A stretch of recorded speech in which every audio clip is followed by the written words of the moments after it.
Welcome back to the Citytilidie channel. Hope you all stay safe and well. And our player rating show for City 3, Plymouth 1. That'll do, won't it? Yes, I did predict 4-1, so I was a bit disappointed we didn't sneak another one. But at one stage, I'll be happy for anything. I'm happy for 2-1 after that first goal went in.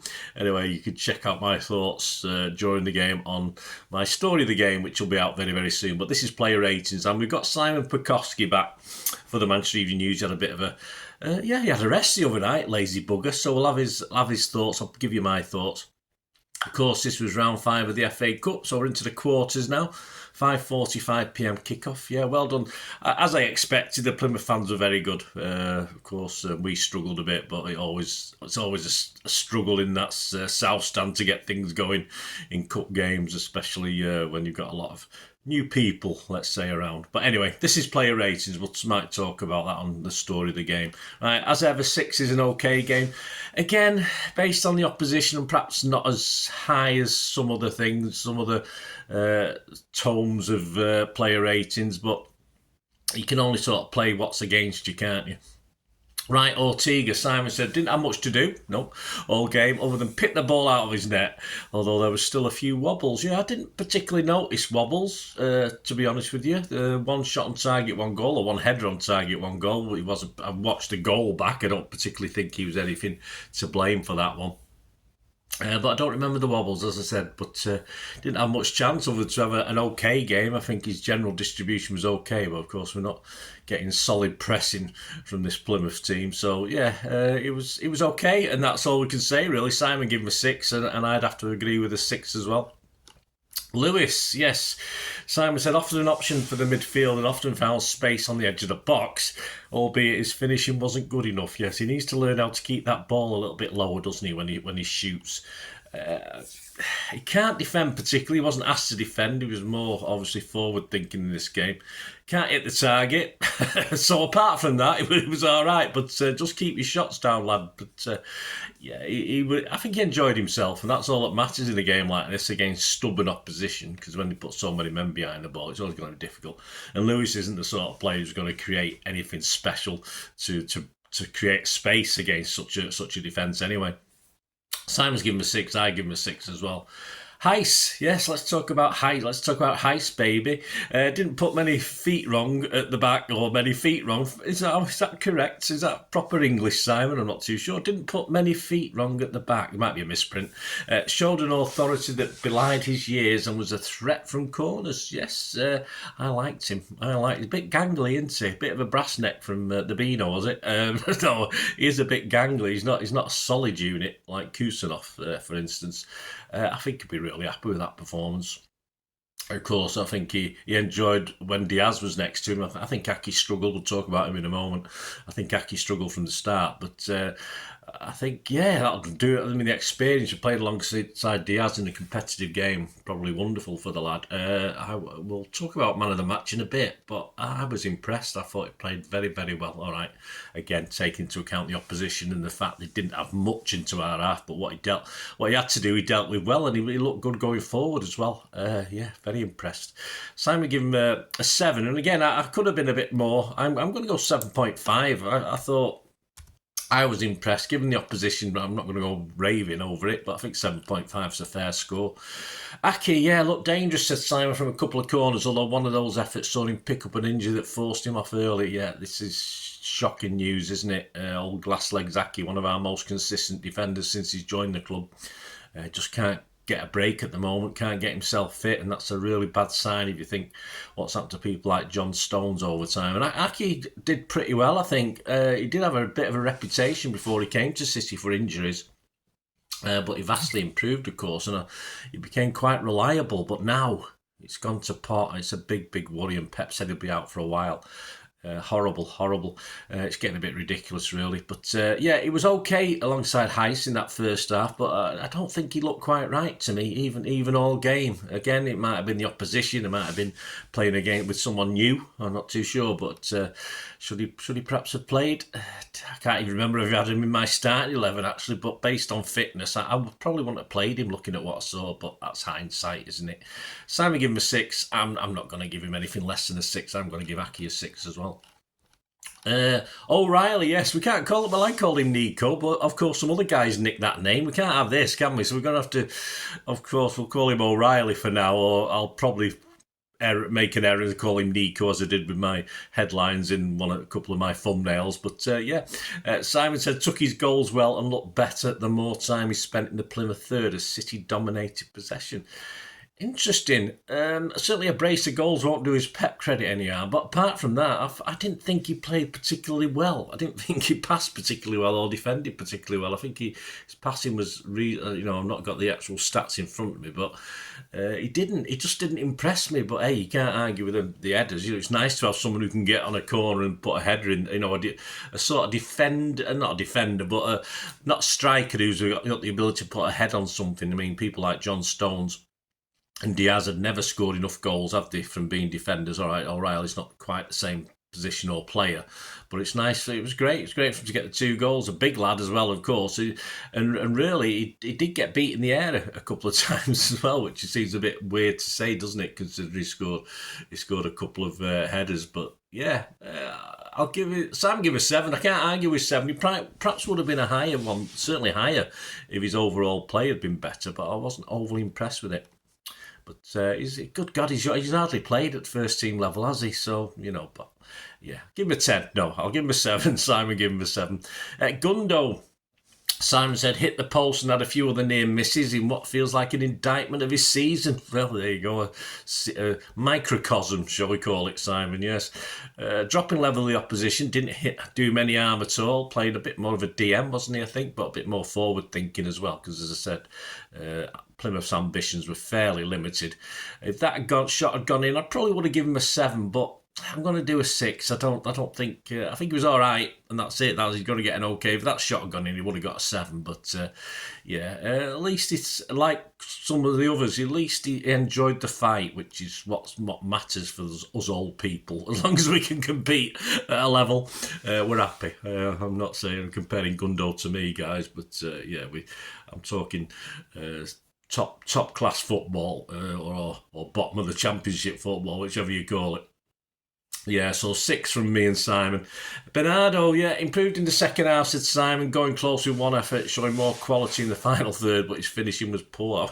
How that didn't go in the net, I have no. I've watched it back once. I still can't figure out how he didn't score it, but let's give Plymouth guys the credit. Simon's been a bit mean. He's given him a 5, actually. I thought he was okay. He was stuck out on that right-hand side, was he? You can't hit a cow's arse with a banjo, which is one of the old sayings. But again, I thought considering Pep had stuck him out on that right-hand side, he did all right. I did all right. A couple of, tackles back, a couple of bubblegum moments, but he's not at it. We know he's not at it. He's not going to suddenly turn overnight into Bernardo of 3 or 4 seasons ago, is he? But he had a good game. I'm not going to. Simon gave him a 5. I think that's a bit. I'm going to give him a 6. I thought he had an okay game. I think Simon's been a bit harsh with that one. Interesting one, this one. KDB, of course. Simon said he picked up an assist and nearly surprised the Plymouth keeper after a corner was cleared. Yeah, that's what Pep does. That's what KDB does. Sort of try those quick, fast things that someone doesn't expect, either a defender or a keeper. But there weren't many moments of influence, said Simon, albeit he scored the 3rd late on. Yeah, right place, right time. A good lad. Yeah, he wasn't flying, but I think he did enough to get that extra mark. As Simon's given him a 7, I think that's fair enough. And at least he seemed to enjoy himself, and he tried a lot of things. He lost possession a lot of times, but that's what you expect with KDB if he's trying to produce something magnificent. And, a couple of those crosses were old KDB, weren't they? He's still in there. He's still in there somewhere. And I think another one who probably enjoyed the fight, looked fit enough as well. So, all good. 7 from Simon, 7 from me. McAtee, yes, this guy's frustrating me a little bit. A few glimpses, said Simon, of what he could do, but he never really got going without a target man to work with. Yeah, I think a lot of this up front, I thought Pep's decision not to play Marmoush, who I had in my Pep's 11, was a bit weird. The Phil Foden, he wasn't having the greatest time at the moment. False 9. He's not going to work. He's hard to work for Phil when he's on form, but at the moment he's not on any sort of form against a team that's going to put 10 men behind the ball. McAtee, of course, was sort of affected by that. He did go missing in this, a bit disappointing, I thought, overall. Didn't contribute too much to the game.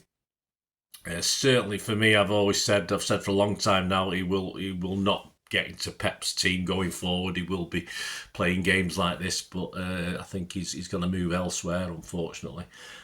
Simon gave him a 5. Yeah, I don't want to give him a 5, but I didn't see anything. I didn't really see anything yesterday against lesser opposition, if you like. He should be able to perhaps get a grip of the game a little bit more. Even if more battling display, I didn't see much of that. So I give him a 5 as well. I might be being a bit cruel there. Let me know, guys. Anyway, but on McAtee, I lost him somewhere on the radar. Grealish, Simon said he was fine, but there wasn't much more to make the difference in a game that was crying out for some individual brilliance. I'd agree, although he did some nice little touches, nice little crosses, didn't he? I mean, there was one or two little moments where, no, he didn't take the game by the scruff of the neck. There's a little bit of magic in there, a little bit of nice outside of the boot things, I think, a couple of them, if I remember rightly. But as I said, yeah, he didn't exactly take the game on a scruff of the neck. But of course, this is one of the guys that Pep's told's on his way. So it's not a bad performance, is it? Considering, I mean, if you believe this bull crap that's put out there by certain people. I just needed a bit more, and Simon did as well. He gave him a 6, and I'm going to give him an okay game. I'll give him a 6 as well, but I just expect a bit more. But he didn't do too bad. He was a couple of key moments, a couple of good passes, probably big chances created. I'm not too sure. I've not looked at the stats on that, but yeah. I'll give him a 6 as well. Foden, again, probably, I thought, pushed under the bus by Pep in a game like this, sticking him as a sort of false 9, if you like. Simon said didn't look comfortable playing the false 9 role, only starting to influence the game once Haaland came on to let him drop deeper. Well, we know that. I mean, so why do it? I mean, why put a guy who's struggling for form in a position that at his best, he was never... he was okay, don't get me wrong, but, the players did it better. So I'm a bit confused with Pep. It's like you've thrown him a little bit under the bus. But, again, no real trick. He didn't create space. I can pick the ball up and within a split second beat a player. All right, there's a lot of players in there to beat, wasn't there? But he didn't have any of that trickery to create that little bit of space for himself. So, yeah, I think he'll be disappointed. But, again, I'm going to put part of the blame on Pep for playing him there. But Simon gave him a 5, but I can't really give him more than that because he didn't really have an okay game, Foden. As I say, forward-wise, I think Pep missed a trick yesterday. Why did we not play that Mbama? I don't understand. I mean, I don't have him in my 11 because I thought Marmouche might get a full game and, keep bedding himself in. But, yeah, if he wasn't going to play Marmouche, that Mbama is not... He might be injured, I don't know. But if he's available, why not play him? But... Anyway, substitutes, there was 3, wasn't it? Diaz for Aki on 46. Simon said a stress-free half, so he controlled everything that came his way. He did, yeah.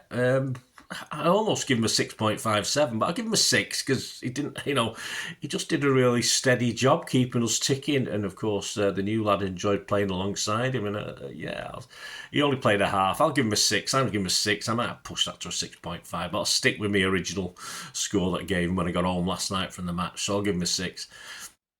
Haaland for McAtee instantly made a difference this time as he commanded the attention of defenders. He did, but he's finishing another one. He couldn't get cows out of the banjo yesterday. It was shocking, really. Of course, that assist saved him because he'd missed the initial chance. All right, the keeper might have made a good save and that chance to watch it back properly. But I think that assist saves him from getting a 5.5 because I rate the players if they're on over half an hour. If you're new to the channel, guys, so he came on in 59 minutes, so he got 30 odd minutes. So Simon gave him a 6. I can't argue with that. As I said, I think he probably should have had a goal, at least one. I know the first one came to him when I think it was his first kick of the ball, but you're talking a big striker here who should be able to cope with getting up to the speed of a game. All he's got to do is put his foot through it, put it in the net, but there you go. Anyway, I give him a 6, but that assist saved him, really. He might have been bordering on 5.5 otherwise. The other Nico, yes, the imposter, the one who's just come to us. We'll call him Gonzalez for the purpose of this pod, so it's very confusing. But he came on, of course, on 83 minutes, but a bit late to judge him. Man of the matches, let me know your man of the matches, guys. Interestingly enough, looking round, KDB's been mentioned, and I thought he had an okay. Yeah, he was okay. Nico O'Reilly's going to be up there, and I think he got the City man of the match. Of course, he did for scoring the 2 goals. But for me, overall, if you agree or disagree, it's got to go to the new lad, hasn't it? He's hardly been with us, hardly had a chance to play with the first team. Doesn't matter that we're playing Championship opposition and towards the bottom of the Championship opposition. I thought it was excellent, and a totally different sort of lad to the other centre sort of guy, Kusanov, we've got. And he paid more as a midfielder, I think, yesterday. He was allowed to get forward as well and looked quite impressive. So I think you can guess who my man of the match was. I'm going to give it Heis. I know it's spelt Rice, but it's Heis, isn't it? So there we go. Heis, baby, I'll give it to. There you go, guys. Thank you for joining me. Let out you enjoyed that. Didn't waffle on too long. Of course, join me for the story of the game. I'm recording this on Sunday, and it will be out Sunday. My story of the game will be out on Monday. Lots to come, even though we haven't got a game now till next Saturday away at Forest, but there'll be a Pepsi 11 for that out on Wednesday. But of course, there'll be another Tony Buck special coming out, part 2 of a 3-parter. And 1 or 2. I'm trying to get a Champions League thing out for our players of the Champions League as well, so keep your eyes peeled and those buttons pressed for that. So that's hope. I'm nearly finished it. I've got to finish it off and record it yet, so keep your eyes out for that. And I've got about 3 I didn't knows to come out at the moment, which I haven't done any of them, so I'll have to catch up with those as well. So busy. Hope you enjoyed this. Thanks to all the new members. Thanks to all the marvellous number of new subscribers. Welcome. Hope you enjoy what I try and do. Leave us your thoughts in the comments or any of my socials, and you can contact me to find out ways. Just keep watching and listening, because if you like what I try and do on the channel, I'm not too proud to ask for support. It might just be you watching a couple of ads or something like that. If you want to find out how you can support my channel going forward, please stay watching and listening. I hope you enjoyed the feature, and if you can support me through the subscription, if you can subscribe, guys, that'd be wonderful if you've not already done so. We do actually have memberships at the moment, just 99p a month, so you get access to all my City stuff, including all the history vlogs, dozens and dozens not been published yet that you get immediate access to, and every time I do a edit and do a vlog, you get immediate access to it as well. So you can have a copy of scripts as well if you want any hard copy of the sort of things I do on matches and teams and managers and players, etc. So if you can join the membership, that'd be wonderful. We do fine. And if you want to support the channel just by watching the ads, that helps. Watch the ads, let them play through while you just have to check your phone or something, let it play out. And of course, if you follow any of the links, that always works as well. You follow a link to one of the ads and you fancy something. I've done it myself. I've followed a link and actually purchased something from another organisation. But it can happen. It can happen. Not all ads are stuff you're not interested in. And of course, if you can give us a like, guys, that would be absolutely fantastic. All likes are much appreciated. Anyway, thanks for watching. Until the next time, of course, I only ever ask one thing, don't I? Please, I ask you all to stay safe, especially you Blues. Until the next time, come on, City. Bye for now.